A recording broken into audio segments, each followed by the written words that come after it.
দিতে পারলাম না, আমরা এটা পরিমাপ করি একটু। প্রিয় বন্ধুরা লক্ষ্য রাখবেন, এই বাজারের অবস্থা কিন্তু ভালো না, ভয়াবহ অবস্থা।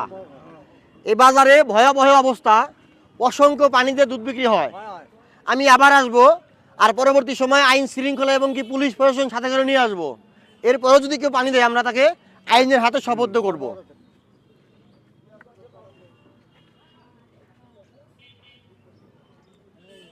হ্যাঁ, এটার মধ্যে পানি আছে, কাছে আসো।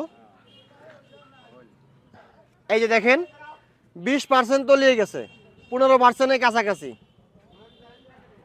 এটার মধ্যে অসংখ্য পানি আছে। বাবাজি এটা কি দেওয়া যাবে? যাইবেন এখন বলেন। বাড়ির থেকে আমরা কি করে না বেঁচে আমরা ধরিয়েছি। বেচা মানুষের কি সাহস আছে ঠিক পানি আছে। দেওয়ার? ঠিক আছে, দুধ তো আপনি হাটে নিয়ে আসেন তাই না?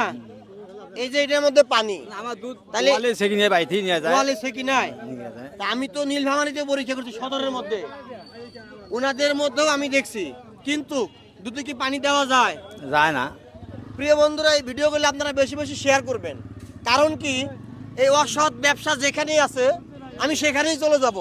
প্রয়োজনে একবার, দুইবার, পাঁচবার, যে পর্যন্ত বাজারটা ভালো না হবে এ পর্যন্ত ওই বাজারে আমি যাব, কারণ দুধের মধ্যে পানি দেওয়া যাবে না।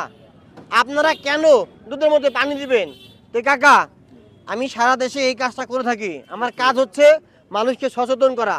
যদি আপনার এটা ভালো হইতো, আমার বাধ্য হয়ে পুরস্কার ফেরত নিয়ে যাওয়া লাগতেছে। আমি তো আপনাদেরকে দেওয়ার জন্য নিয়ে আসছিলাম। আপনারা ভালো হন, নিজেরাও ভালো হন, 10 জনকে ভালো করেন।